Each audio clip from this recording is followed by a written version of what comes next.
Please be seated.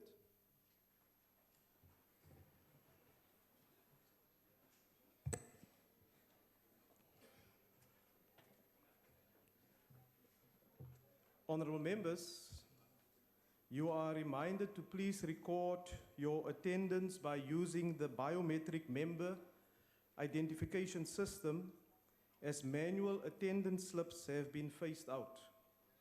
Members who have not registered their fingerprints are requested to do so with the Office of the Sergeant of Arms.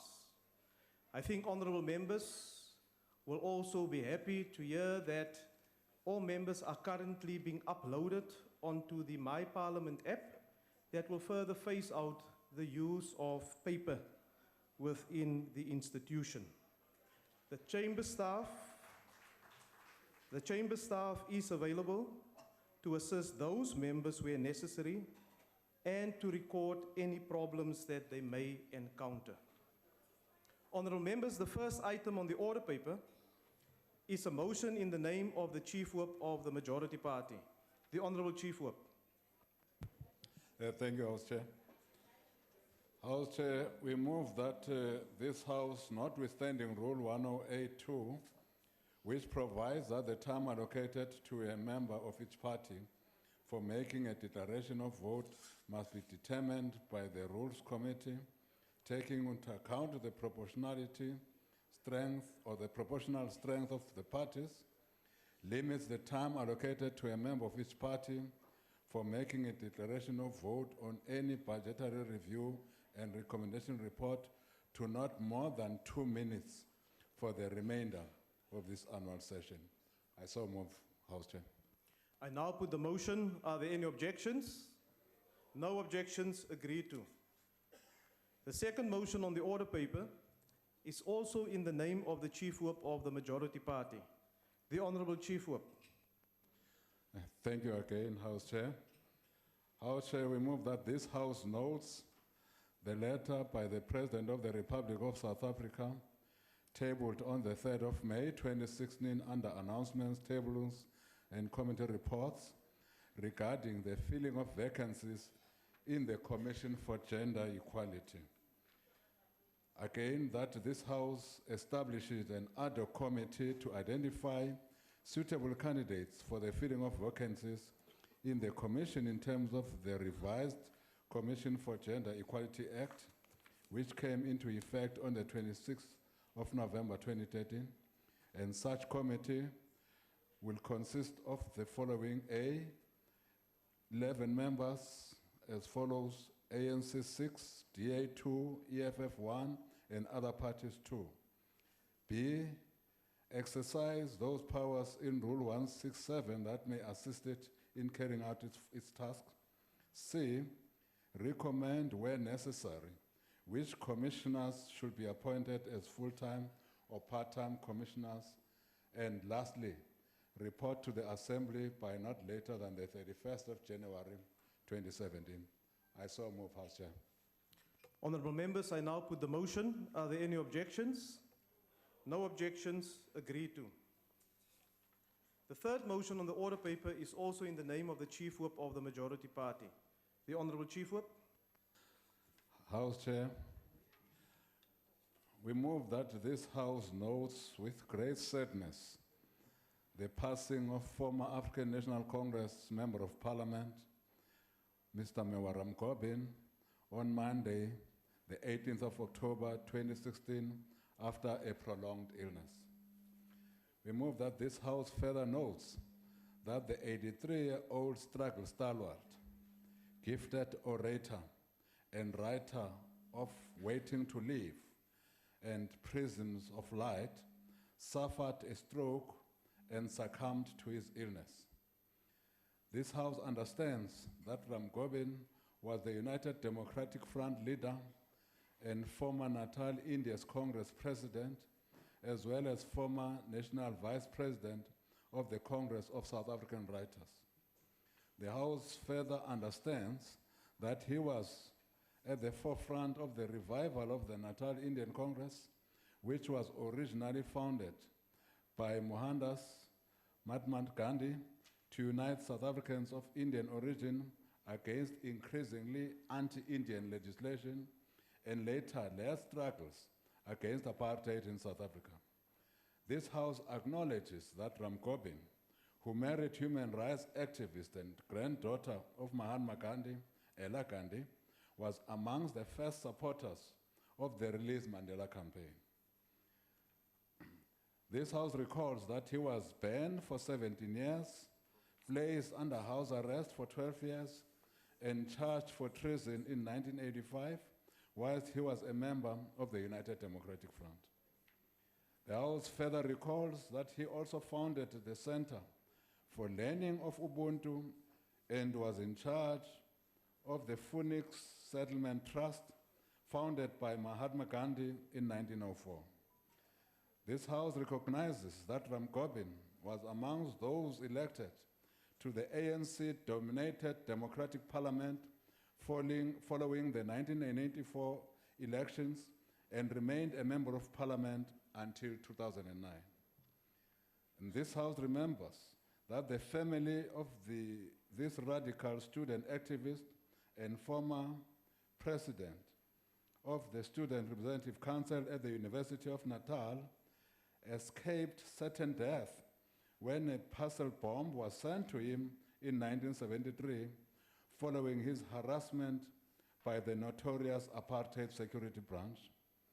And this House believes that the country has lost one of its instrumental human rights and political activists in the past decades, who dedicated a great deal of his life to the struggle for liberation and fiercely fought racial discrimination.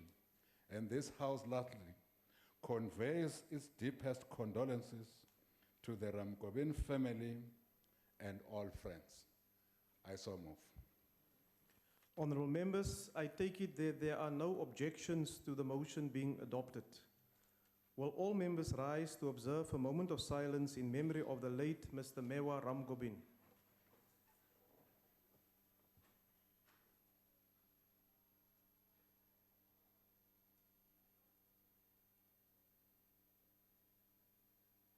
Please be seated. The presiding officers associate themselves with the motion, and the condolences of the House will be conveyed to the Ramgobin family. The last motion on the order paper is also in the name of the Chief Whip of the Majority Party, the Honourable Chief Whip. Thank you, House Chair. This House notes with again sadness the passing of the former Deputy Minister of Social Development, Marianne Ntuli, who died of heart failure on Saturday, the 22nd of October 2016. This House further notes that Ntuli was one of the women who had participated and made a tremendous contribution in the Convention for a Democratic South Africa CODESA talks, which played an important role in the opening of doors for a peaceful resolution of the South African conflict. This House remembers that Ntuli, as she was fondly known, served as Member of Parliament since 1994 and in various committees, including the Joint Committee on the Improvement of Quality of Life and Status of Women, as well as the Portfolio Committee on Trade and Industry. This House further remembers that she also served on the National Executive Committee of the African National Congress Women's League. The House further recalls that in 2009, she was appointed as Trade and Industry Deputy Minister, and later in 2010 was deployed to the Social Development Department, where she served until 2014. This House acknowledges her commitment to education as she obtained an advanced diploma in economic policy from the University of Western Cape at the age of 71. This House believes that Ntuli was a humble and loyal member of the African National Congress, defended its politics and morality, and served the South African people, both black and white, with dedication, utmost respect, and humility. This House further believes that her death signaled the loss of a dedicated servant of our people, a scholar, a gender activist, and an ardent advocate for equality. And lastly, this House conveys its condolences to the Ntuli family, her daughter, her 2 sons, and to the ANC family. I thank you. I so move. Thank you, Honourable Member. Honourable Members, I take it that there are no objections to this motion being adopted. Will all members please rise to observe a moment of silence in the memory of the late Ms. Maria Ntuli.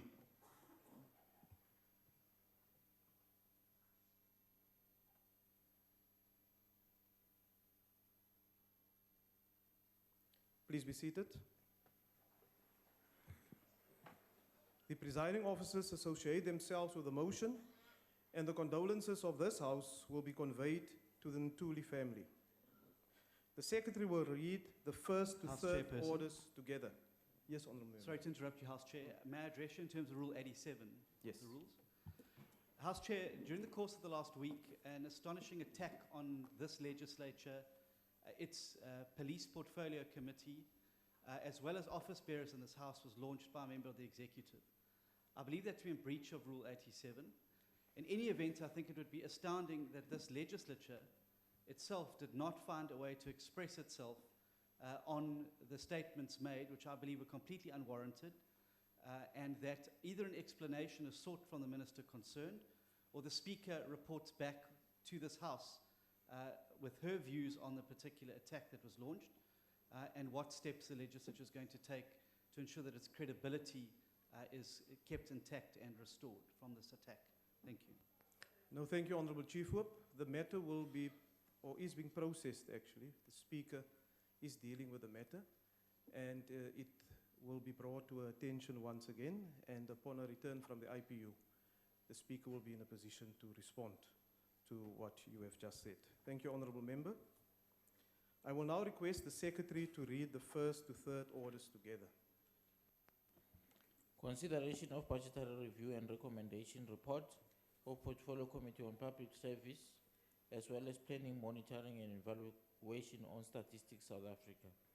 Consideration of budgetary review and recommendation report of Portfolio Committee on Public Service, as well as planning, monitoring and evaluation on Department of Public Service and Administration, Public Service Commission, National School of Government, Center for Public Service Innovation. Consideration of budgetary review and recommendation report of Portfolio Committee on Public Service, as well as planning, monitoring and evaluation on Department of Planning, Monitoring and Evaluation and National Youth Development Agency. I now recognize the Honourable Chief Whip of the Majority Party. House Chair, I move that this House accept the reports as presented. The motion is that the reports be adopted. Are there any objections? There is request for declarations of vote. And in line with the motion adopted earlier by the House, I will now allow for up to 2 minutes, one member of each political party wishing to make a declaration an opportunity to do so. The Democratic Alliance. Honourable House Chair, to quote just one aspect from yesterday's speech by the Minister of Finance, efforts to ensure greater value for money in public service delivery will continue to be prioritised. In preparing the budgetary review and recommendation reports, the committee perused the annual reports of the departments and its entities. It was disappointing to find little, if any, reference in strategic documents to the importance of and intended actions to improve value for money in the public service. Minister Gordon requires our full support when he says that the 20% increase in the size of the public sector over 5 years must now be stemmed, that future wage increases need to be moderate, and that the organizational structure of the state must be rationalized. The DA has long identified our bloated cabinet and its support structures as a starting point for rationalization. Die program en notules van die komitee sal aantoon hoe dat die verslae deur die portefeulje komitee gehaas is. Dis nou as die komitee se uitstaande notules, wat sedert verlede jaar al uitstaande is, eendag deur hierdie komitee oorweeg sal word. Die notules sal dan ook aanwys presies hoe swak die komitee se vergaderings deur parlementslede van ander partye bygewoon is, en dat die posisie van komiteevoorsitter sedert Augustus vakant is. If Parliament wants these BRR reports to really reflect the views of members, it will have to improve its own performance and debate and exchange ideas far more freely.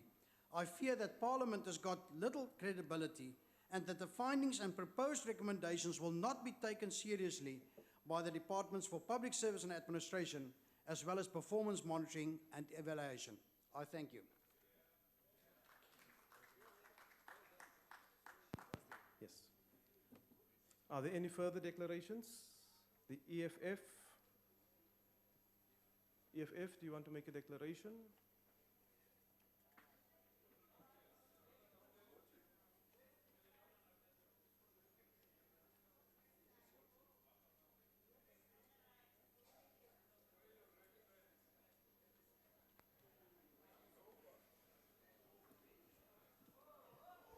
House Chair, Just before you continue, Honourable Member, will you just take a seat? Yes, Honourable Member. my apologies, House Chair. To my knowledge, the first three declarations were supposed to be separately and not all in one. Yes, no, I've just discussed and clarified the matter with you, Honourable Member. Yeah, but you know, And, we weren't party to that agreement. There was an agreement, Honourable Chief Whip, amongst the Chief Whips of political parties. There was? And we proceed according to that agreement that was reached. Okay. Thank you. You may continue, Honourable Member. Thank you, House Chairperson. The EFF do not support the adoption of the budget and recommendation review on DPSA and the ill-convened National School of Governance that is obviously waste of government money. Chairperson, it is clear that the model of service delivery and how government deploy its personnel has failed. The model of outsourcing has been tried and failed by the current government. It is time South African government abolished tender system and built internal state capacity. 20 years into democracy, people in Deep Sloot still do not have water, whilst the country continue to outsource and waste government money. People in Kwamashu still do not have reliable infrastructure economic development. People in Inanda still do not have roads and many other basic services. All this because the public services is poorly conceptualized and lacks capacity to see to it that services are delivered to the people by the ruling party.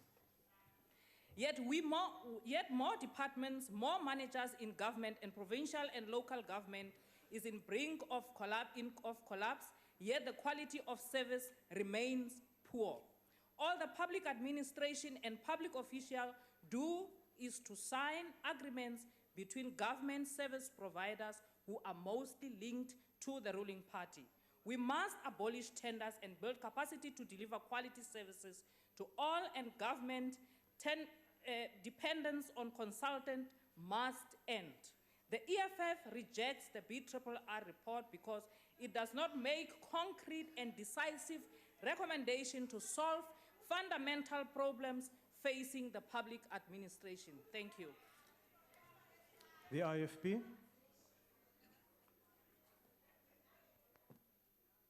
Ngithokoza kakhulu sihlalo. On behalf of the IFP, I want to plead with this parliament, if we are to do justice to the operations and functioning of the NYDA, that the processes of appointing a board be restarted as a matter of urgency. It's a major indictment that for such a long time, the NYDA continues to function without a board because Parliament has not in itself prioritized it. The processes were at an advanced stage, and the ad hoc committee was ready to present its report, and for one odd reason or other, that process was not concluded.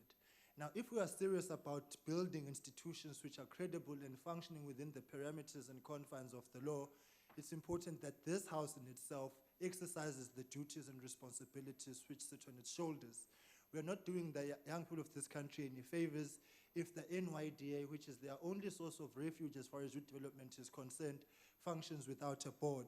So I would like to plead to the presiding officers that all the noble objectives of the NYDA and the recommendations of the portfolio committee with regards to the NYDA, they're not going to materialize if the systems of checks and balance continue to find themselves absent in the NYDA. So I'm making this plea that if we want to see the NYDA continue to improve in terms of its financial management and the delivery of its programs and young people wanting to access it, that we must, as a matter of urgency, prioritize concluding the issue of appointing a board. I don't think it's acceptable that for such a long time, after the previous board's term of office has expired, we have not finalized the issue of the board. In conclusion, Honorable Chairperson, I want to emphasize the issue of access, as far as the NYDA is concerned with, and creating linkages between NYDA and other institutions of state, in particular municipalities, to ensure maximum representation and national footprint of the NYDA. I thank you. The NFP. Thank you, House Chair, honorable members. The NFP welcomes and supports all three reports of the Portfolio Committee presented here today. We are in full agreement with the Portfolio Committee that Statistics South Africa must be commended for consistently providing credible statistics. In our opinion, Statistics South Africa remains one of only a handful of state institutions which are executing their mandate effectively and with great consistency. We also note with appreciation that Statistics South Africa received an unqualified audit with no findings for 2015-2016 financial year, which is highly commendable. The NFP urges the management of Statistics South Africa to heed the observations and recommendations of the Portfolio Committee, in particular with regard to the filling of staff vacancies, capping the abuse of sick leave, and the urgent need to attend to the aging ITC infrastructure. The Department of Public Service and Administration, the Public Services Commission, and its entities must also be congratulated for receiving clean and unqualified audit for 2015-2016. The NFP supports the numerous observations and recommendations of the Portfolio Committee contained in its report. Most importantly, we share the concern expressed with regard to the inability of government departments to retain the majority of young people who have undergone learnership, internship, and apprentice programs in the public service. Youth unemployment is a critical problem facing our country, and we'd like to see all state departments being guided by the Department of Public Service and Administration in retaining skilled young people in government. Finally, we extend our congratulations to the DPME sector on receiving clean audit and urge for continuing diligence in financial management. The NFP agrees with the committee and in particular support the recommendation that Department of Planning, Monitoring and Evaluation should pay particular attention to fragmented planning across government departments. We believe that integrated Honourable Member, your time is now expired. will greatly assist the department. Thank you. Thank you, Honourable Member. Cope.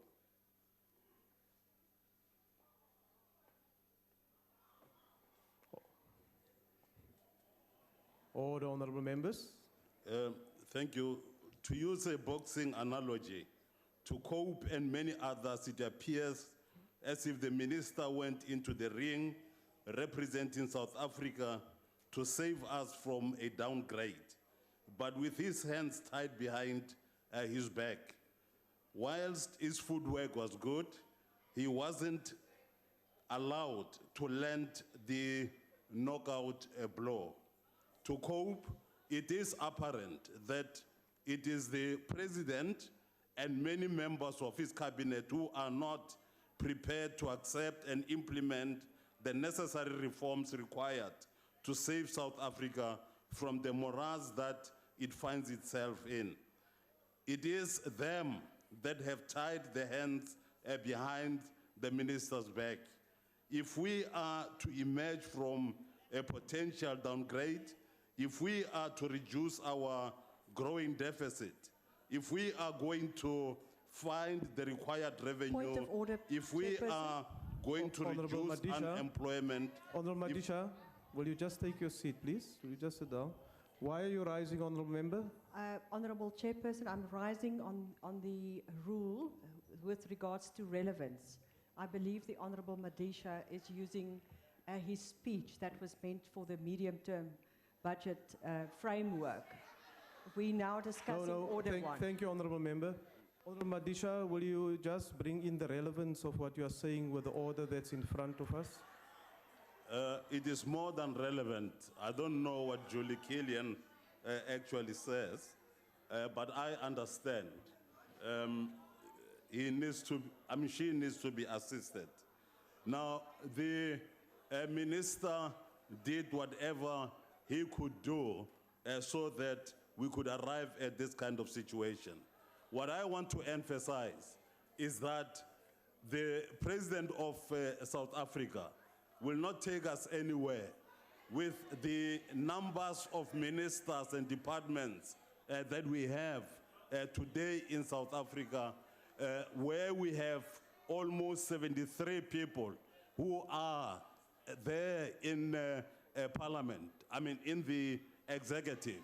Whereas you Honourable have Member, your time has in expired. very big countries such as China, only 18 people, it means there is a problem Honourable here. Member, your time has Thank you. expired. Honourable Members, may I just remind you that we're dealing with the first to the third orders of the day, which is the budget review and recommendation report. And although you have freedom of speech, we must stick to the order that's on the order paper. The ANC.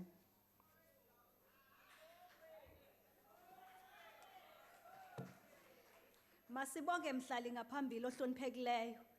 Sisukuma singukhongolose sithi siyayinxusa lendlu ukuthi ayuvume umbiko ophuma kwikomiti le-Public Service and Administration Monitoring and Evaluation Stats SA efaka no-NYDA. Ngalezi izathu ezingaphambili angizochitha isikhathi kokuthi laba abangeze emhlanganweni baze bazikhulumele nje sobaxolela inkosi bathethelele. Kodwa esifuna ukukubalula ukuthi kufanele kunqonywe la kwenziwe kahle khona. Bonke bakhonile ukuthola umphumela wokuthi basebenze kahle a clean audit report. Okusho ukuthi fanele kunqonywe lokho. Kodwa esikushilo sakubalula singikomiti ukuthi kuzakufuneka abasebenze bobathathu ngibahlanganisa bobathathu ukuthi bakwazi ukufika ku-100%.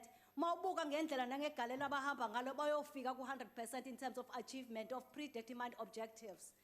Okunye sicelile ukuthi esikubekile lapha ku-report ukuthi u-Stats SA makaqiniseke ukuthi uyawubheka udaba le-IT system so that uzokwazi ukuhambisana noma ukwenza umsebenzi omuhle ofana abacela ukuthi mabawenze becela uCocta no-IEC yokulungisa ama-delays njengoba inkantolo ibibekile. Okunye esikushoyo lana nokuthi yini ikungani ukhongolose useka lo mbiko wokuthi kukubonakalile ukuthi wonke izinto ebesizibekile onyakeni ofile bazenzile zonke. Ngalokho ngabe ufunani kubona kodwa sikushilo ukuthi kuzofuneka baqiniseke ukuthi mangabe kukhona imithetho nokuthi imithetho mayihambisane nama-regulations amasebenzi bakwazi ukubhekeleka ikakhulukazi lapha ka-DPSA. Okunye sikubalulile kokuthi i-National School of Government mayiqiniseke ukuthi izifundo abazifakayo laphayana kubasebenzi bakahulumeni akube izifundo ezigunyaziwe kumbe ezi-accredited. Baqiniseke ukuthi bayawubuyekeza lo mnyango lokuthi kube i-business model ze bakwazi ukuthi babekhiqize imali ezokwazi ukubasebenze ngayo ngoba kufanele babe financial sustainable. Masibonge mhlali ngaphambili siyawuseka lo mbiko siyayinxusa indlu useke. Siyabonga. Thank you, Honourable Member. Honourable Members, I'll put the motion again. Are there any objections? No objections. Agreed to. The Secretary will read the fourth order. Consideration of budgetary review and recommendation report of Portfolio Committee on Mineral Resources. I now recognize the Honourable the Chief Whip of the Majority Party. House Chair, I move that the report be adopted. The motion is that the report be adopted. Are there any objections? There's no objections, but there's a request for declarations. The DA.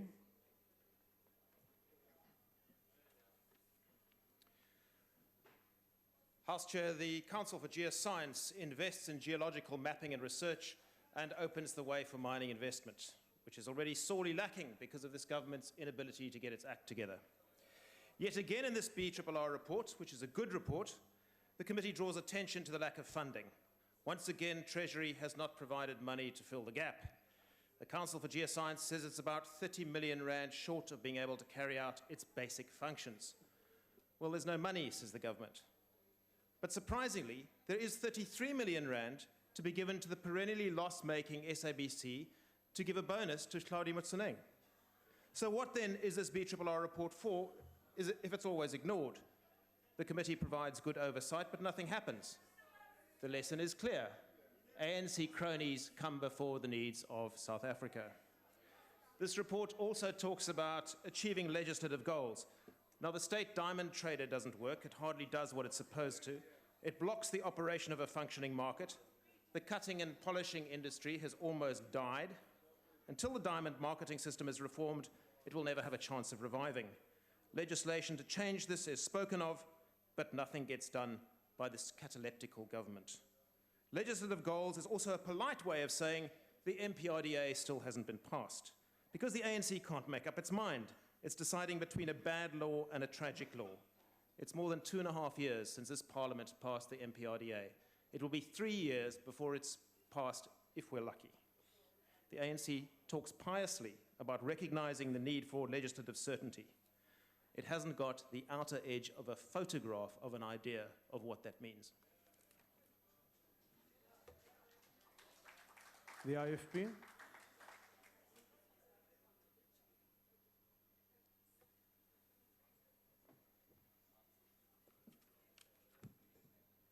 Thank you, Chair.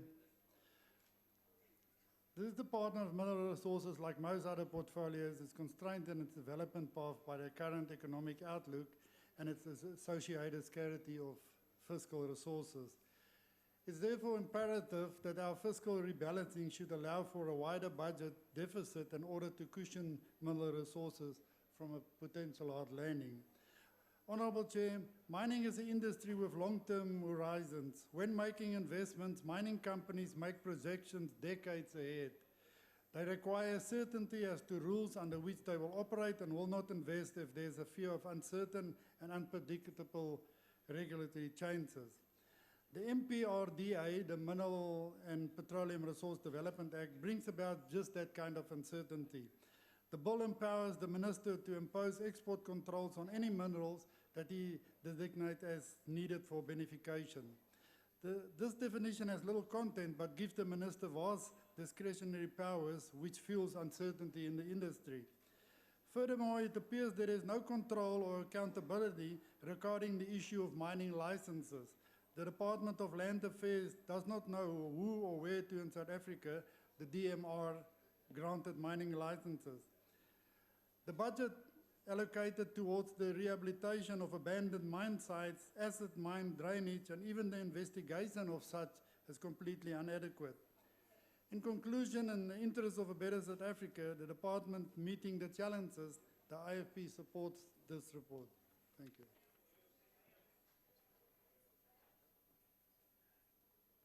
The NFP. Thank you, House Chairperson. The mining industry in South Africa is of great economic importance, and we share the concern that the future of this very important industry will be bleak unless all parties and role players can face up to the economic, social, and environmental realities so as to negotiate a sustainable way forward. In this respect, we believe that the government should play a leading facilitating role. The extensive observations and recommendations of the Portfolio Committee table here today are very relevant and give us a strong indication of the depth of the crisis the mining industry is facing. The National Freedom Party is particularly concerned about the outstanding comprehensive report on the outcomes of the mining charter, as it is imperative and those mining companies that do not comply be brought to book as soon as possible.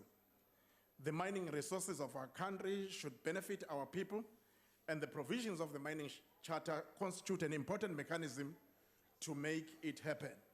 We would like to see the department taking proactive steps to address the issue of illegal mining in South Africa, as this is not only a matter for which the South African Police Services should be primarily responsible. Many lives are at risk, and urgent state intervention should be a high priority for the department. Finally, the National Freedom Party urges the department to take swift and decisive action to implement the recommendations of the Portfolio Committee tabled here today to ensure good stewardship of our country's mineral resources and for the benefit of all our people. We welcome and support the report. Thank you, Honourable Member. The EFF. Thank you, Chair.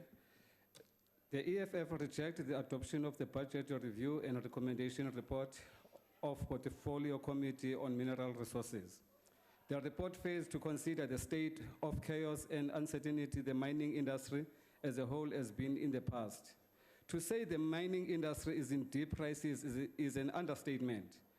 And this is because the department has failed to enforce legislation.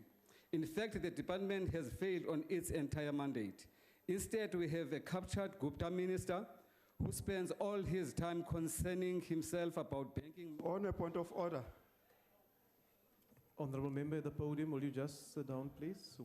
Why are you rising, Honourable Member? What is your point of order?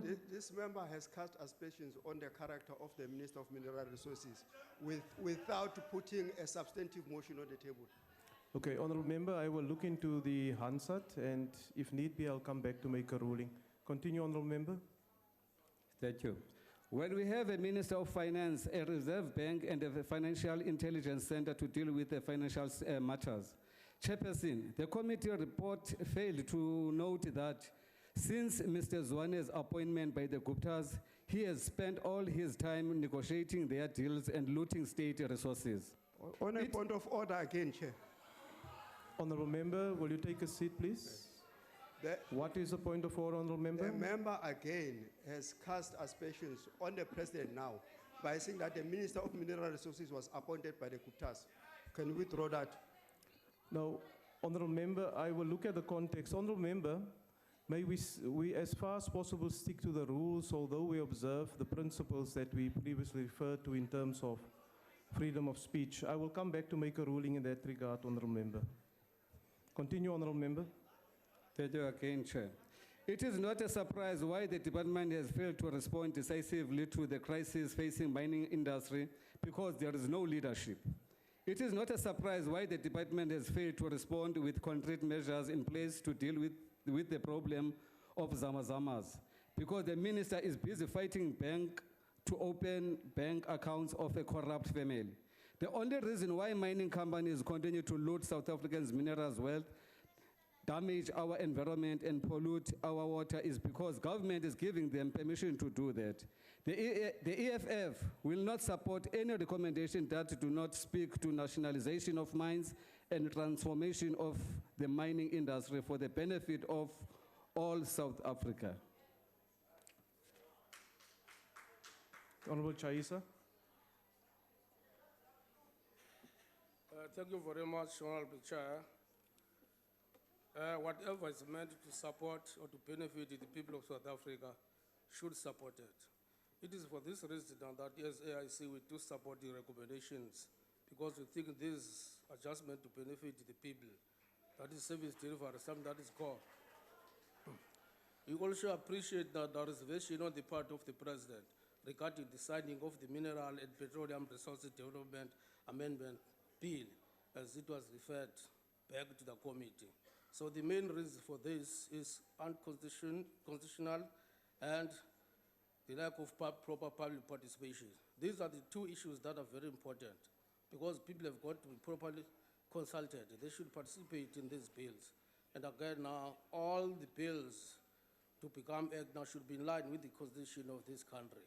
We thus submit now that the President has just done something good and are not to sign.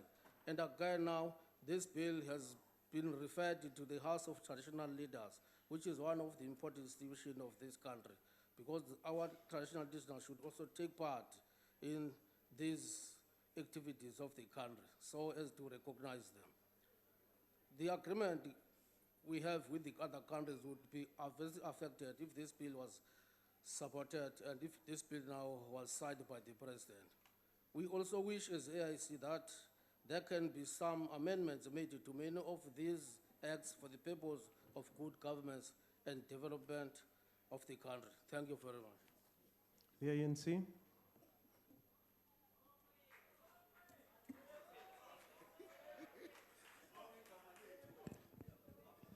Thank you, Chair. Let me greet all honorable members equally and do my level best to stick to the script of today, which is about the budget review. I don't want to miss and talk to something that is not on the agenda now.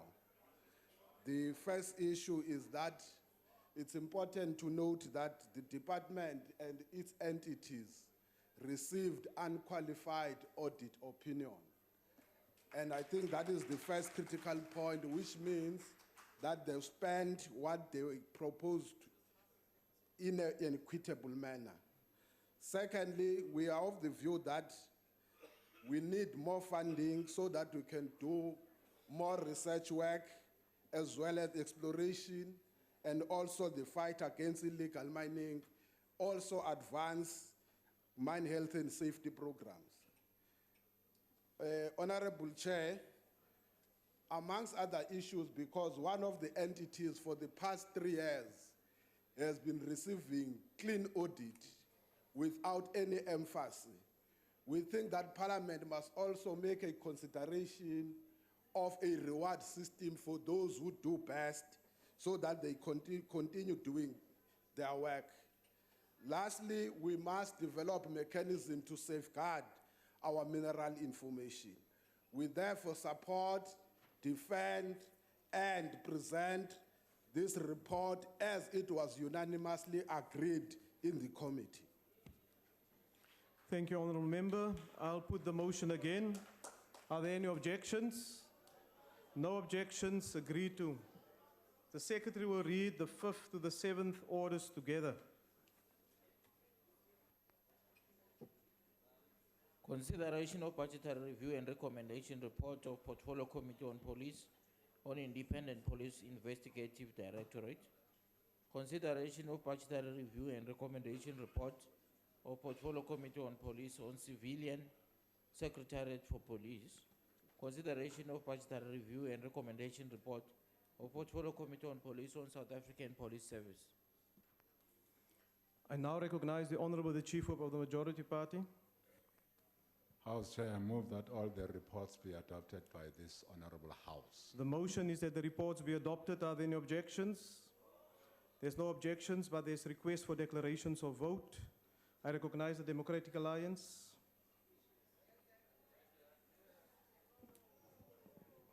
Ngiyabonga Sihlalo. The Portfolio Committee on Police did a very good and vigorous job in interrogating the departments of the police portfolio, and for that reason we will support the reports. But given that these budget review and recommendation reports of all the departments in the police portfolio are being considered together, it actually gives a good opportunity to speak about the issues in the portfolio in a cross-cutting fashion. Chairperson, where there are problems, whether in the South African Police Service, the IPID, or the Civilian Secretariat for Police, they all boil down to one or a combination of 3 factors. 1, deficiencies in leadership and management. Secondly, not focusing on the fundamentals to get the basics right. Or thirdly, weak accountability. And the BRRR findings and recommendations speak to these in one way or another. The Auditor General made findings of inadequate consequence management, which illustrates long-standing problems with enforcing accountability within the portfolio. And it is little wonder that impunity is seen to run rampant when you consider the seeming untouchability of the police minister, despite the growing case of his manifest unsuitability for office. This wrecking ball of a minister is the common thread of leadership deficiency and incompetence that undermines performance in the police portfolio. He has had court findings of unlawful conduct against him, and his appointment of the current Hawks head is procedurally irregular because he has yet to report to Parliament on that appointment. So when we have a minister who falls foul of the law and who is yet to be held accountable for his Nkandla reports, it's little wonder that these failures have cascaded down into departments under him. The EFF. Thank you, Chair. The EFF will not support this budget vote of police, and we hereby present the basis upon which we do this. Our understanding of resource allocation to the Ministry of Police is a necessary pillar to entrench and nourish our constitutional democracy, rule of law, and order. And most importantly, to ensure that our men and women in blue work in a conducive environment.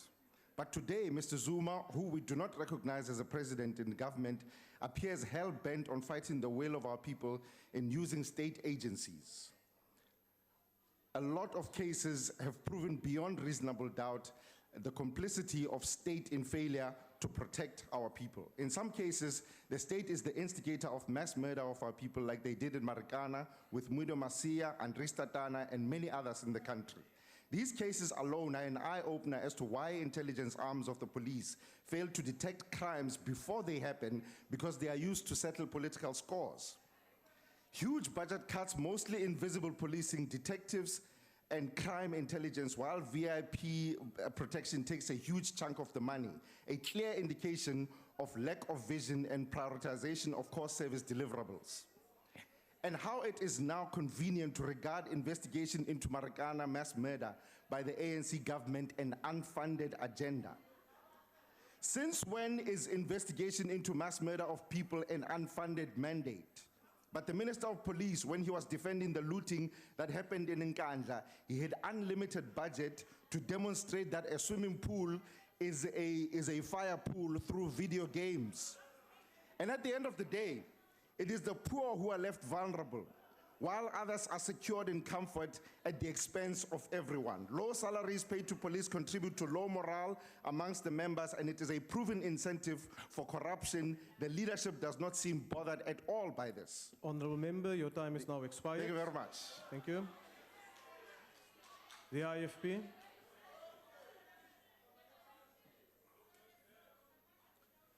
Honourable Chairperson, the IFP supports the report. This budgetary review comes at a time in which our police services are under continuous pressure, and it's in such pressurized environment that they are expected to act and serve the people of this country as professionals in the maintenance of law and order. It seems, however, that the findings of the Marikana Commission are yet to be implemented in this regard, as we still find our public order policing leaving much to be desired, a point in case being the subsequent handling of the fees must fall protest action. From an administrative standpoint, we note the sluggishness with which the department is yet to implement the corrective action suggested by the Auditor General, and there are also critical vacancies which have not yet been filled in our visible policing and detective branches. When will these positions be filled? As regards the acting commissioner, he must be congratulated with his leadership and his back-to-basic strategy in the police service. We think if adequately supported politically and with the necessary resources, he can take the police services to new heights. On a recent oversight visit to Port Elizabeth, we visited a 10111 call center. This center is still not functioning properly, despite it being initiated almost 7 years ago at a cost to the taxpayer to date of just under R1 billion. If one turns to IPID and the unfolding McBride fiasco, one is not hard-pressed to see that the political leadership of the police services is in tatters. And this does not bode well for service delivery. Decisive leadership is required. The minister must get his house in order. I thank you. Thank you, Honourable Member. The NFP. Thank you, Honourable House Chair. Members of this House, the National Freedom Party supports this budget. The extraordinary long list of recommendations contained in the report of the Portfolio Committee on Police is a clear indication that there are challenges. And these recommendations, in particular dealing with the ineffective monitoring and evaluation, if implemented, will go a long way in ensuring greater success and efficiency in the police force. Honorable House Chair, let me add that I also had the opportunity of visiting Port Elizabeth, and one of the successes is the communication center that we visited. And I must add that that communication center, the passion with which every single officer is employed there and the service that they are providing clearly shows what great success that they are achieving in that particular area because of their commitment and dedication in that statement. Having said that, I also want to say this, that yes, we went and visited the Nerve Center, and there are challenges there. The estimated budget was supposed to be about 1 billion. They've spent about $500 million at this stage. But I think there are some challenges in terms of the public works, and we are calling on public works to urgently deal with this matter. Honorable Chairperson, I also want to congratulate the police, SAPS on a problem at the Bayview Police Station, intervention by General Cruiser, and the entire provincial team in KwaZulu-Natal. They are attending to the challenges, which is really means a lot. And I think there will be great efficiency, and the problems in that particular police station will be addressed. The National Front, we wish to give credit where it is due, and we share in commending SAPS for the success flowing from the back to basics. We encourage each and every member of SAPS to do their best to ensure that this initiative is carried forward and even greater success is made in South Africa as a safer place for all our people. I thank you. We support this budget. Thank you, Honourable Member. The ANC.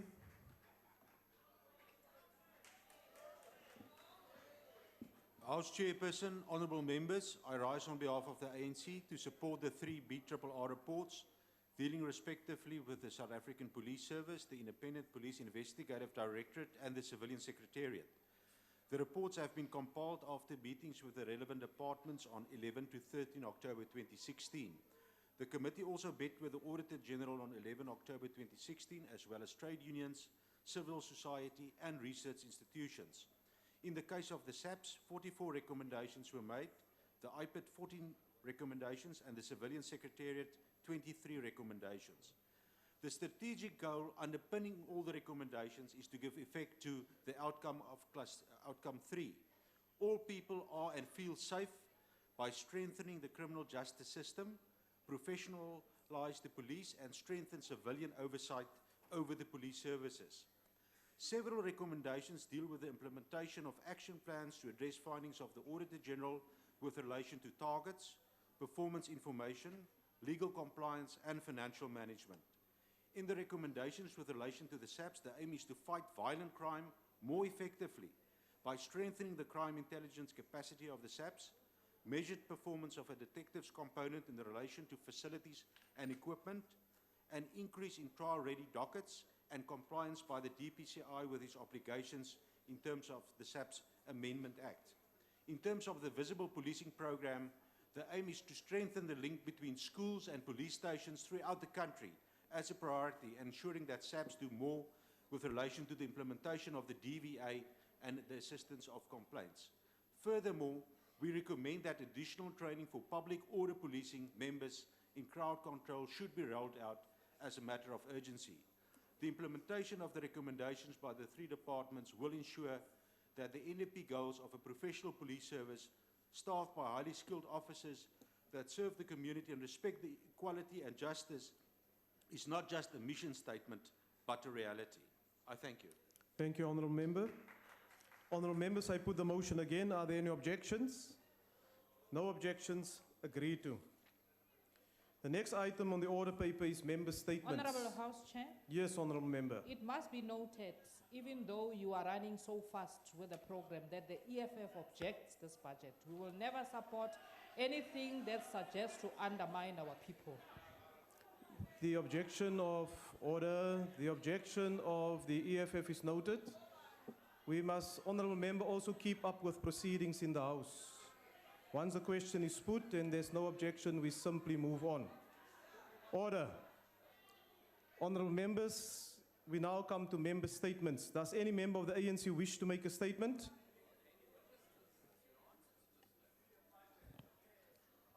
I thank you, House Chair. The African National Congress congratulates Minister of Finance, Comrade Pravin Gordhan, on the delivery of a pragmatic and confidence-instilling medium-term budget policy statement, with its focus on inclusive growth and education as government's highest priorities. As such, the ANC government has significantly expanded funding of students from poor backgrounds, as well as students of the working class, to enable them to access tertiary education over the past 20 years. The reallocation of funds to alleviate and reduce hardships faced by students from institutions of higher learning who are in dire financial need, which undermine their ability to succeed academically, has been addressed by the Minister in his medium-term budget policy statement. This is the indication that the ANC listens to the grievances of the people and acts upon them. Moreover, the ANC is of the view that the National Treasury has responded well to the students' call for greater funding for higher education. The commitment of an additional 9 billion rand to higher education funding is a significant leap forward in our quest for the progressive realization of free education for the poor. I thank you, House Chair. The DA. Thank you very much, House Chair. The Democratic Alliance notes with grave concern the conduct of the African National Congress at the council meetings of Johannesburg and Tshwane today. They have disrupted the council meetings, prevented the council from proceeding with its business by using a range of tactics which only serve to show the ANC as a bunch of sore losers unable to accept the democratic outcomes. It's also completely hypocritical of the ANC as an organization to expect behavior and enforce behavior in Parliament and expect opposition parties to stick to the rules, to dress in a certain way and to behave in a certain way when they cannot even hold their own members to the same standards in these important metropolitan areas. We believe that the voters have spoken in the democratic elections. Part of a democracy. Order, honorable members, order. Part of a democracy is accepting the outcomes and moving on. It doesn't serve the people of Johannesburg, it doesn't serve the people of Tshwane to have municipal councils that are ground to a halt. Now we know what the tactic is. The tactic is to try and make these councils ungovernable so that you can take them back through administration. And we send a very important message here today to anyone who has that in mind. We will fight as hard as we can to prevent you from doing that. You will not take those municipalities back from the voters through the back door and through nefarious means. The EFF.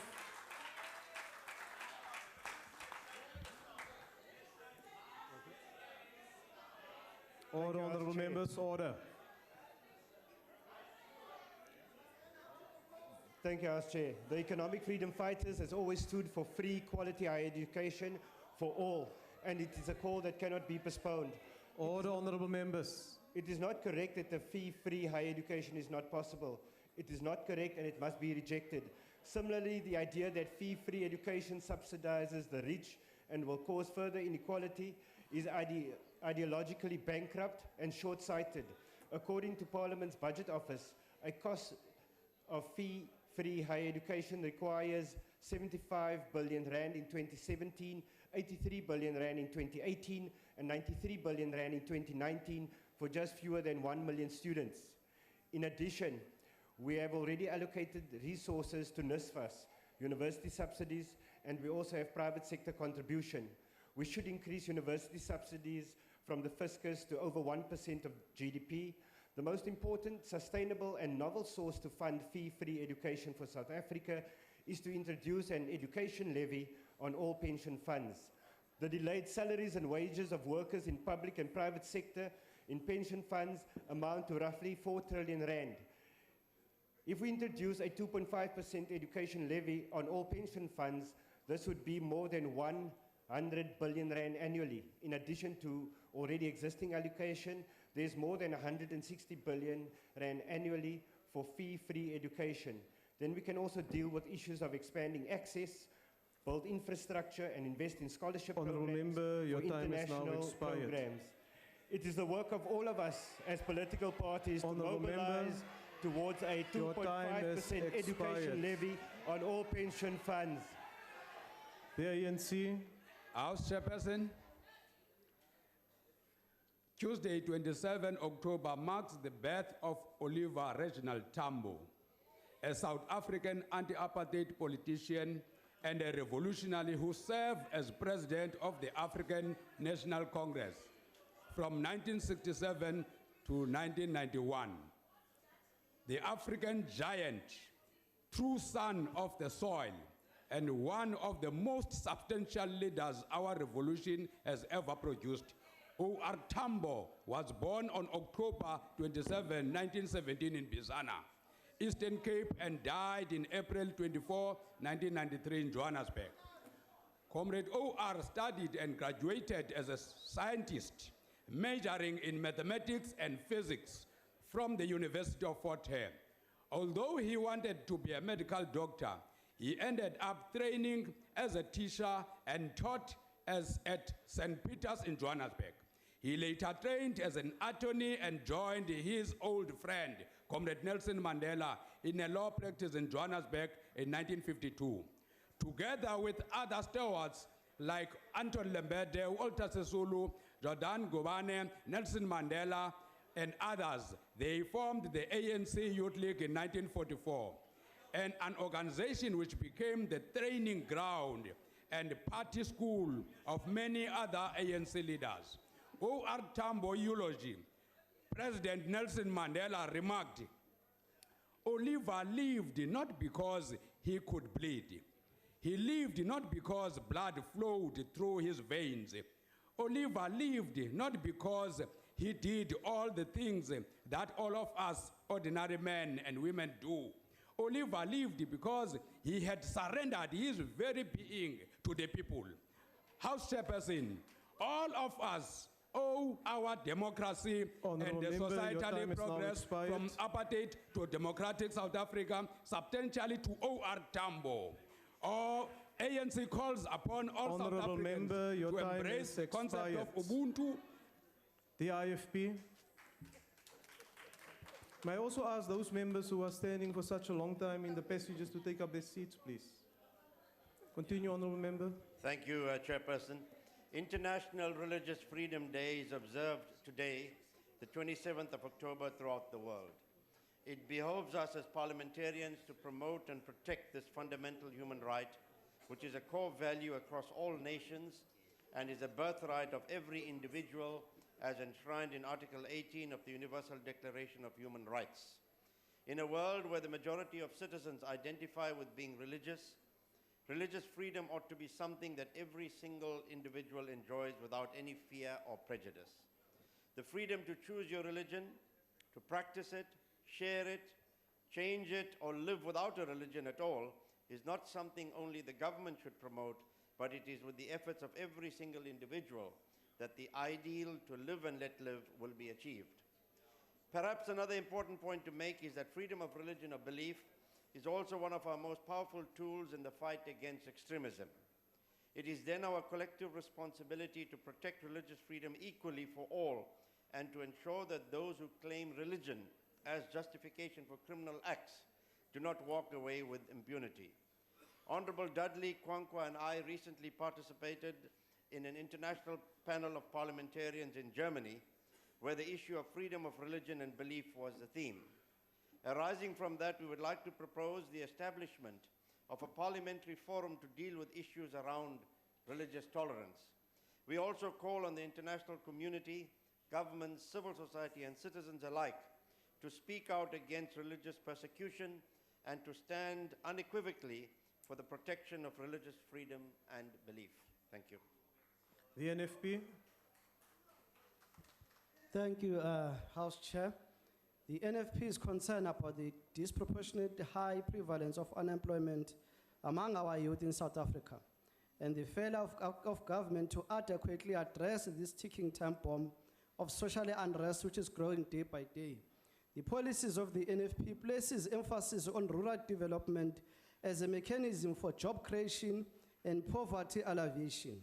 And we believe that much can be done to facilitate employment opportunities of our youth in agriculture, agribusiness, and establishment of agricultural-based cooperatives. First and foremost, we need dedicated agriculture training facilities which will assist in the transition from rural subsistence-based agriculture to developing micro-agricultural enterprises. Not all sustainable and feasible agricultural practices need to be focused on commercial farming, and neither should access to arable land be the major determinant of successful agricultural activities. Macro-agricultural enterprises have the potential to create many employment and entrepreneurial opportunities to offer our youth a way out of poverty and circumstances conducive to the rise of social ills, such as crime and alcohol abuse. The NFP also believes that dedicated mentorship programs and exposure to sustainable permaculture agricultural practices should Honourable be Member, given your time is now greater expired. prominence in any program. Thank you. Thank you. The ANC. Media is an important tool to provide information to the public that has the right to know about what is happening in the three arms of the state. The private sector and the lives in a fair and biased manner without innuendos. The impartiality of the media builds confidence and generates public interest in finding solutions to daily challenges experienced by human beings all over the world. The ANC continues to uphold media freedom that was never enjoyed during the apartheid era, that systematically dehumanized and violated the rights of so many who today have voices that resonate with the media opinion. The ANC continues to recognize this role of the media house for the number of stories shared towards nation building. Nation building role of the media, it brings about much aspired of social cohesion and reconciliation cannot be overemphasized. Accuracy of the information based on investigative journalism continues to promote interest in stories told and put cohort of journalists in South Africa ahead of their counterparts throughout the world.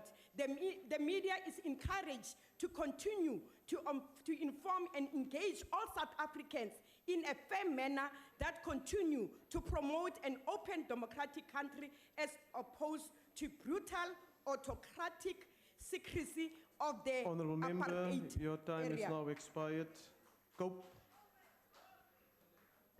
Thank you, Chair. Summoning the IEC and now the National Directorate of Public Prosecutions to the ANC headquarters to transact and plot matters of governance of our state is a corrupt, unethical, and nefarious act.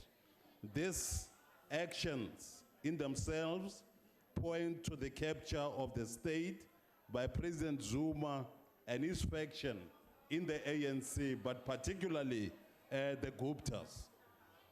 Much of our state, the executives, the public administration, and this parliament, of course, I must emphasize through the tyranny of the majority party, has been corrupted and captured. It is time for the South Africans to rise to save South Africa. Cope calls upon all South Africans of all persuasions to put their ideological differences aside and to mobilize and unite under the flag on the 2nd of November to save South Africa. Thank you very much. The ANC.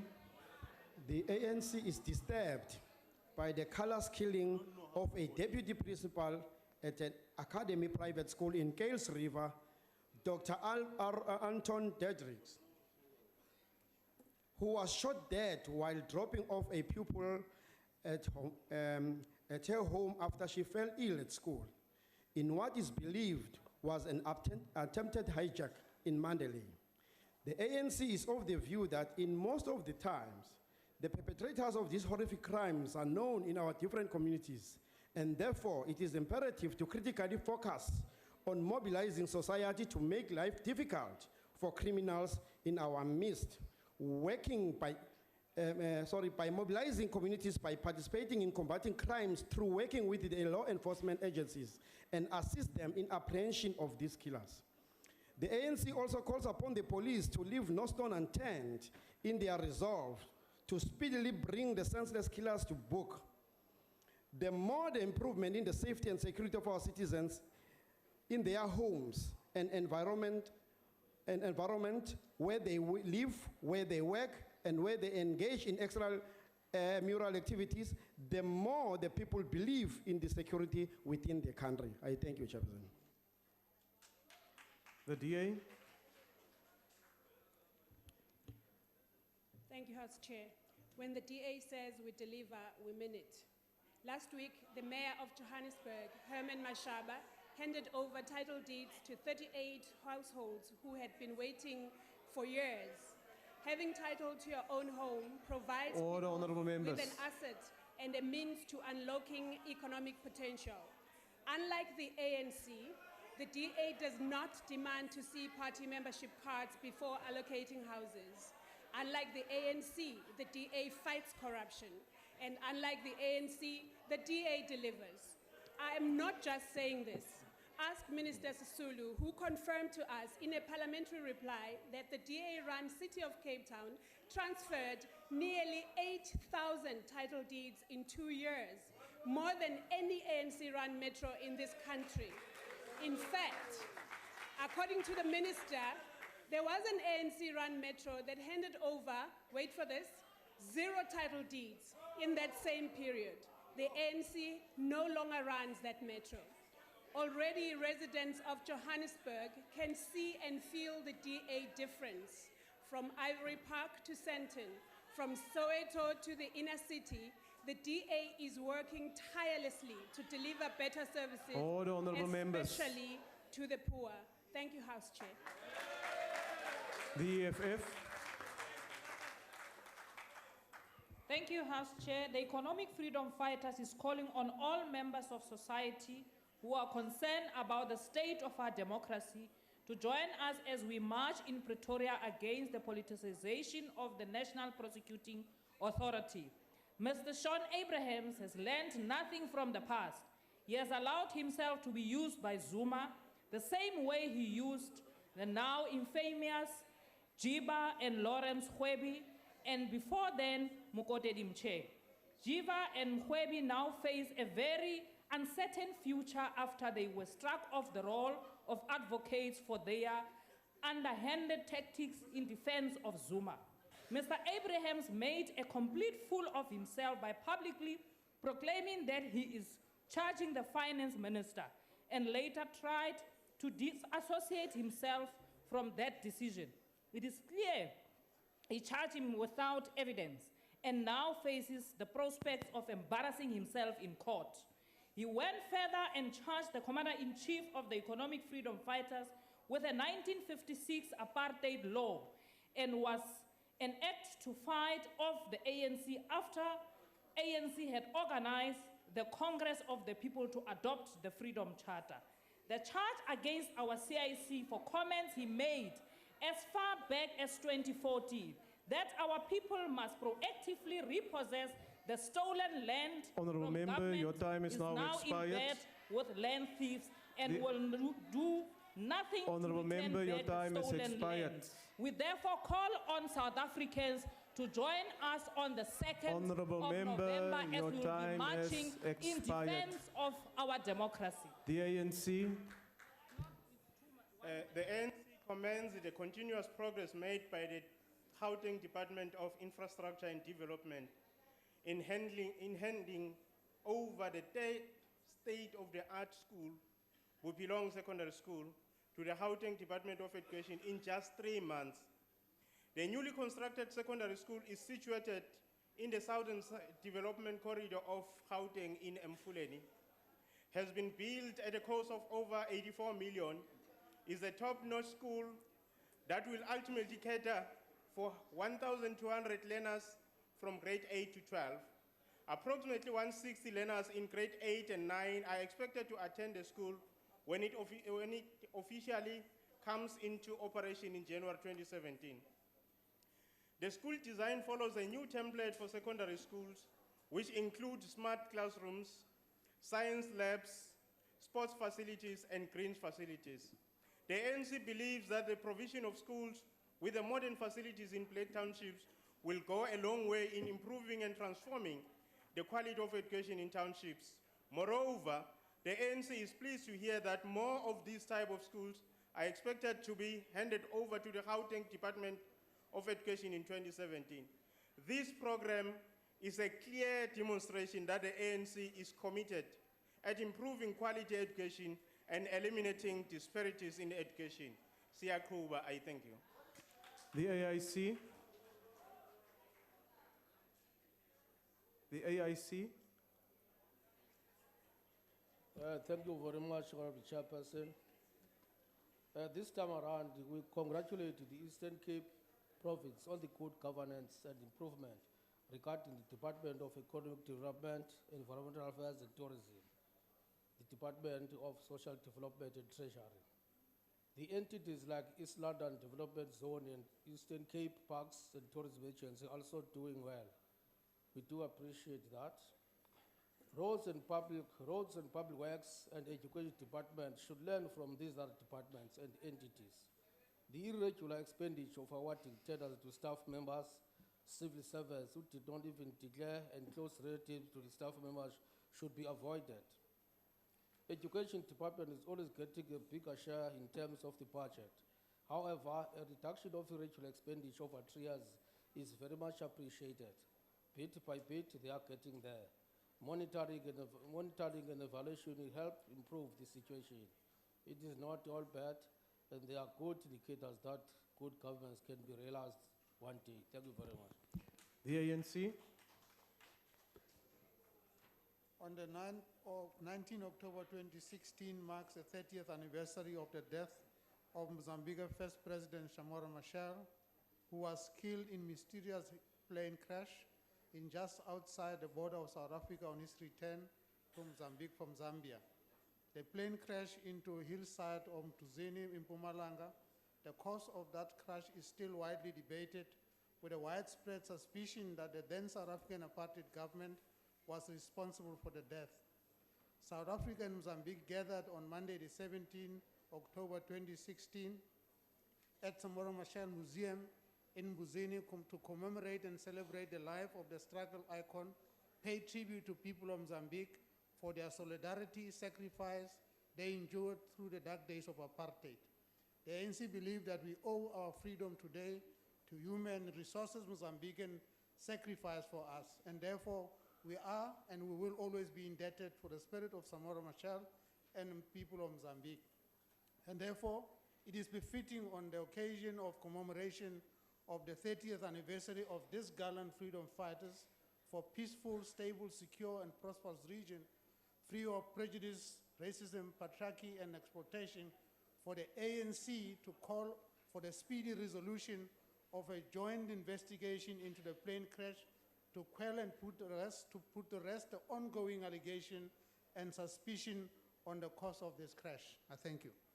The DA. Thank you, House Chair. The Democratic Alliance is appalled that a long outstanding problem has not been fixed by the local Department of Water and Sanitation in the ANC-governed Kokama municipality. There is a serious problem with sewage, and the Department of Water and Sanitation is unable and unwilling to solve the problem. The problem is a result of a combination of shoddy work, inferior materials, and substandard specifications. At Mischint in the Langkloof, the sewage is overflowing out of the toilets into the residents' houses. This sewage then overflows into the living areas, and human beings are expected to live in this mess. The residents are literally in a stink. This problem has been ongoing for months without a solution in sight. We call on Minister Nomvulo Mokunyane and the National Department of Water and Sanitation to intervene so that the stink is removed from Mischint in order for the residents to live with dignity in a clean and healthy environment. I thank you. The ANC. The ANC is pleased with the outcomes of the bilateral talks between Kenya and South Africa, which resulted in the strengthening of cooperation in trade and security between two of Africa's biggest economies. The most important outcomes measure of expanding trade, economic and security ties between the two countries is to enable free movement of people and to progressively remove all trade barriers between the two countries by signing 6 bilateral agreements. This will further enable the two countries to benefit from their untapped trade potentials. The ANC is of the view that this refocus of investment in Africa by Africans is critical to the growth of intra-African trade and investment. This will go a long way in contributing to the African agenda for industrialization and regional integration for sustainable and inclusive development. The move should be encouraged with other African countries and regions as a way of finding African solutions to deal with African problems. I thank you. Thank you, Honourable Member. That concludes member statements. Are there any ministerial responses? House Chairperson. Yes, Honourable Member. House Chair, may I address you in terms of Rule 1325 of the National Assembly rules? Yes, you may. House Chairperson, you know that there's an opportunity for ministers to respond. I note there's only 2 ministers here today. There are a few deputy ministers, but they're not members of the cabinet. The whole exercise of having members' statements is that it's a mechanism to hold the executive accountable. Now, barely a month ago, the Deputy President stood over there and told us to watch this space, that it was going to improve. Well, all we can see is empty space that we have to watch. It really makes a mockery of this process in Parliament if members of the executive aren't here to be able to respond to this. And I really would urge the leader of government business, or please somebody on the government benches, to please do something about getting the ministers here so they can account to Parliament. Well, thank you, Honourable Member. I will now allow, in terms of Rule 132, subsection 5, the ministers or deputy ministers to respond. The Honourable Minister of Home Affairs, followed by the Honourable Minister of Cooperative Governance, the Deputy Minister of Mineral Resources, Deputy Minister of Home Affairs, and Deputy Minister of Basic Education, in that order. The Honourable Minister of Home Affairs. Thank you very much, Honourable Chair. South Africa owes it to herself to honor the pioneering role of President Oliver Tambo as the architect of our freedom and human rights culture. He accepted in 1959, together with Comrade Josiah Matlow, the unenviable task of leaving this country and family he loved to go abroad to establish ANC bases, a task he executed with gallantry until he returned the ANC back to the hands of our people, triumphant and intact.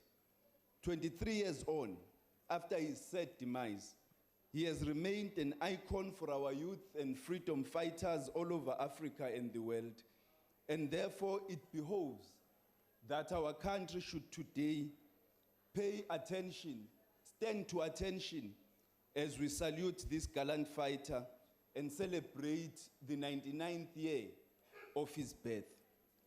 Secondly, Chairperson, the statement by the Honorable Madisha is irresponsible in the extreme and constitutes an unprecedented threat to democracy, calling for mob action to unseat a democratically elected government under reasons the most spurious. The ANC has a right to meet with anyone and everyone, including the IEC, the Public Protector, and even COPE itself. To call this state capture, at worst, it is confusion, but at best, it's just plain laughable. Thank you. The Honourable Deputy Minister of Cooperative Governance. House Chairperson, thank you very much. In response to the statement by the Honourable Steenhuisen, I think, Honourable Member, we need to recall that on the 3rd of August, South Africa held its 4th fully democratic local government elections. Those elections were universally accepted as being a free and fair expression of the will of the South African people. It's something that all South Africans need to be proud of.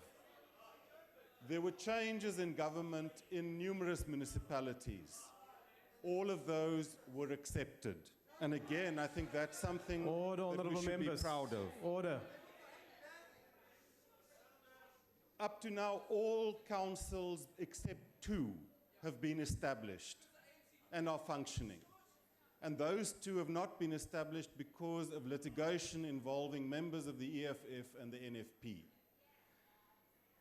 As COGTA, we are committed to supporting and working with all municipalities, regardless of which party is in the majority. Through our Back to Basics program, we will continue to support municipalities and to ensure that they function. However, where they do not function, we are under a constitutional duty to monitor, to support, and ultimately, if necessary, to intervene in terms of the law and the Constitution. Where disruptions have occurred in municipalities, such as occurred in Tshwane some time ago, COGTA nationally, together with the MEC of COGTA in Gauteng, intervened and met with those the municipalities concerned. Now, in terms of what happened today, we certainly will request from both of those municipalities a full report. But let us look at the facts as they appear in public circulation. Order. What happened in Johannesburg? Deputy Minister, your time is up. In Johannesburg, an ANC councillor said that the DA and the EFF are in a fat and sit relationship. I don't know. Deputy Minister, time is up. Deputy Minister of Mineral Resources. Chairperson, thank you very much, the Chair of the House. I'm just standing here to reassure the member of the NFP about the support that is put by the mining houses in the promotion of agriculture. A lot of mining houses has made land available for agricultural purposes and also in labor-sending areas as part of the social and labor plans, agriculture has been promoted manifold. Also to remind members that, for instance, in the 9-point plan of government to turn around the economy, one of the points is to revitalize agriculture and agro-processing. And members would know that already 43 of the 44 agri-parks have been identified, and one was already launched in Northwest. Already, we aim to create in this sector that the member is worried about, with the collaboration of mining as well in terms of these programs, to create 300,000 small-scale producers and 145,000 new agro-processing jobs by 2020. A total number of jobs increased in the sector of agriculture by 183,000 between 2014 and 2015, reaching a total of 891,000. Also 24 hectares, just over 24 hectares, when acquired and allocated to, have been acquired and allocated to small farmers.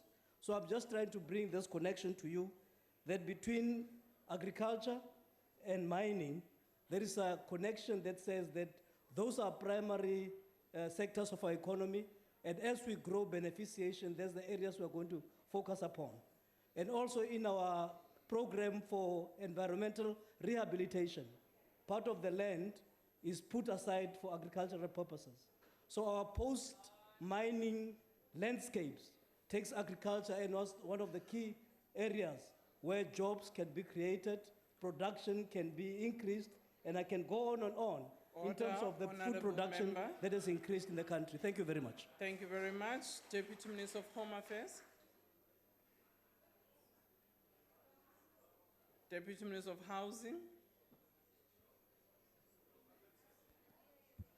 Thank you very much, Chairperson. I'm responding to the statement on title deeds. Just want to make sure that there is an understanding in this House that the title deeds handover is a responsibility of the National Department of Human Settlements. Yours is to execute the mandate that we give you. That has been done by the EAB and the Provincial Department of Human Settlements in Gauteng. You must talk about the underspending of City of Cape Town in terms of urban settlement development grant for 3 years. So 3 years we're not able to spend. So you can't stand up and talk about the title deeds. Title deeds is our program. It's a national program. Thank you. Deputy Minister of Basic Education. Thank you, Honorable Chairperson. Honorable Chairperson, we would like to congratulate the Department of Education in Gauteng for the incredible strides that they are making in ICT and in the delivery of state-of-the-art schools. But this ANC-led government is not only delivering in Gauteng. Next week, we deliver in Darling, in the Western Cape, a state-of-the-art school of not less than 30 million. The week thereafter, we deliver in the Western Cape, for our children, a state-of-the-art school of not less than 35 million rands. The Western Cape government has been the recipient, will be the recipient within 2 weeks of 24 state-of-the-art schools, compliments and delivered by this ANC government. Each such school has a library, laboratory, whether it's a primary school or a high school, food preparation areas, and ICT connectivity. This is what we deliver. In the past 2 years, we have, on average, per week, delivered a state-of-the-art school. We have exceeded 170 schools, and the Western Cape, to which we have delivered, because they are our children, has been the recipient, will be the recipient of its 24th school in the next 2 weeks. Honorable Chairperson, we also, in terms of our curriculum, endorse the sentiments of what the Honorable Singh has raised. We emphasize the issues of freedom of religion, conscience, and belief in our Constitution. We further emphasize the importance of the Commission of Linguistic, Cultural, and Religious Rights, and we can be proud as South Africans that this diversity is celebrated in our country. We are perhaps the only country where a rabbi, an imam, a priest could go to the same venue and say a prayer, a common prayer for the benefit of our country. I think we should be proudly South African, and indeed we do embed these values in our Constitution. It is quite remarkable how we often forget how much we have achieved in such a short space of time. I thank you, Honorable Chairperson. Deputy Minister of Higher Education. No, thank you very much, Honorable Chairperson. Indeed, Chairperson and Honorable Members, the commitment of 9 billion rands to higher education funding is a significant leap forward in our quest to progressively realize free and quality higher education for the poor. Of course, it is not enough to address all our needs, but it will certainly go a long way in addressing challenges of student funding. Thank you very much, Honorable Chairperson. Thank you very much. That concludes ministerial responses.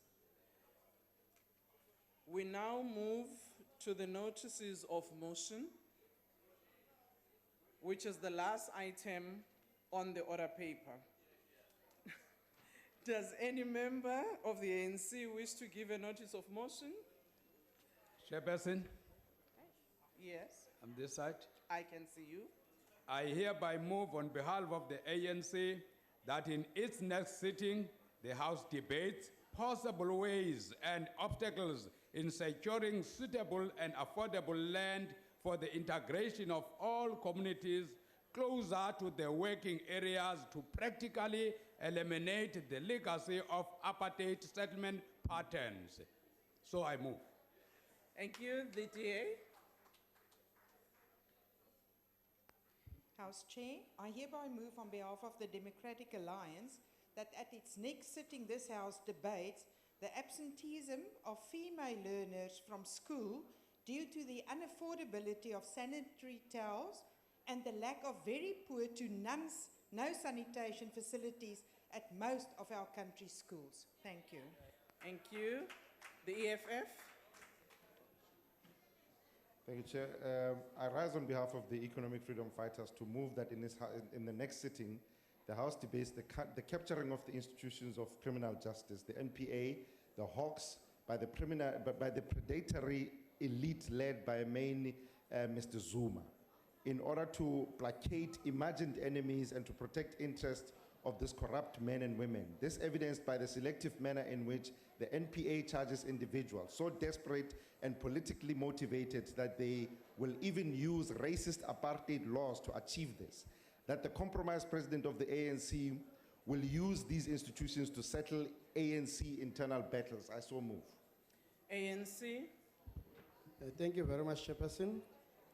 I hereby move on behalf of the ANC that in its next sitting, the House debates ways of implementing community service for all graduates. I so move. Thank you. IFP. Ngiyathokoza Sihlalo. I move of the Inkatha Freedom Party that its next sitting, this House debates the need to curb the continued abuse and political manipulation of Section 139 of the Constitution of the Republic of South Africa and to develop credible implementation frameworks of the said section to maintain healthy democratic checks and balances. I so move. Ngiyathokoza Sihlalo. Ngiyathokoza NFP. Yabonga Sihlalo. At the next sitting of this House, I shall move on behalf of the NFP that this House debates the intake or admission of grade 12 learners into higher education institutions from January 2017 onwards and expected challenges associated with it. I so move. ANC. I hereby, on the behalf of the ANC, that in the next sitting, the House debates ways of effectively deal with illegal electricity connection and meter tampering that are a significant cause of injuries and fatalities in the country. So I move. UDM.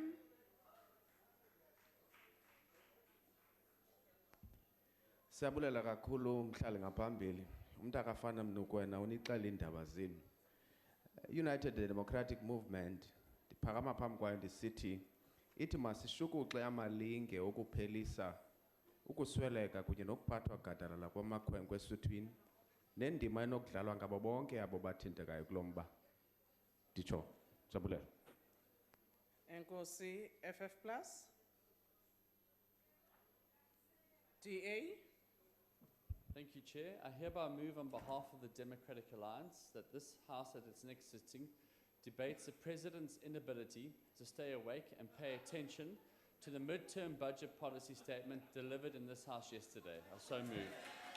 EFF. Ngosi Sihlalo.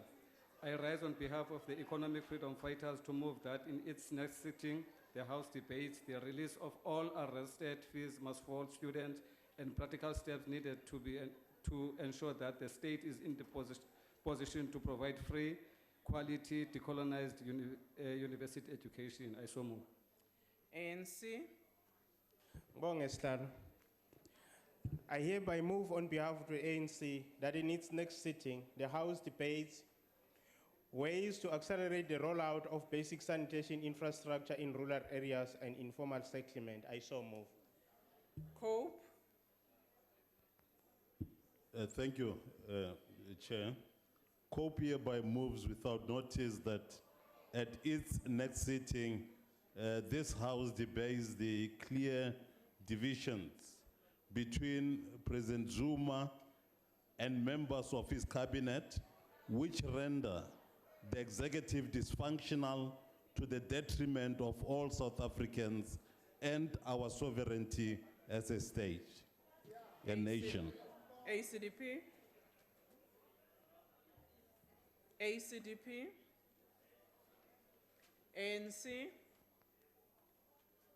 Thank you, House Chair, Chair of Chairs. I hereby move on behalf of the ANC that in its next sitting, the House debates mechanisms geared at ensuring that all land reform farms are productive and contribute to food security. I thank you. Ahang SA.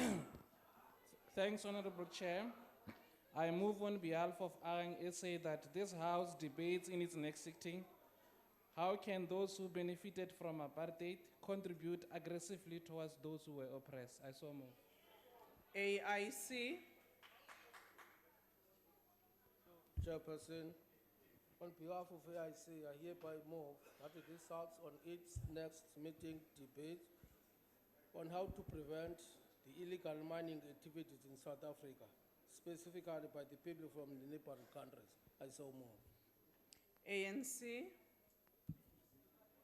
I hereby give notice that on behalf of the ANC that at the next sitting, the House debate the strengthening of the legislation geared to protecting bogus initiative at school and kidnapping of young boys for initiation. So I move. Well, it looks like that motion was already read by the UDM. I'm sure at some stage the whips will have to consult amongst one another. APC. Wentivile Tatu Kwangu. APC. PAC. DA. Thank you, Chair. I hereby move on behalf of the Democratic Alliance that at its next sitting, this House debates the increase in elephant poaching over the past 2 years in South Africa, as well as other wildlife. Thank you. ANC. House Chair, I hereby move on behalf of the ANC that in its next sitting, the House debates improving access to disaster management in rural areas in order to mitigate vulnerability of the rural poor. Thank you. That concludes notices of motion and the business for the day. The House is adjourned.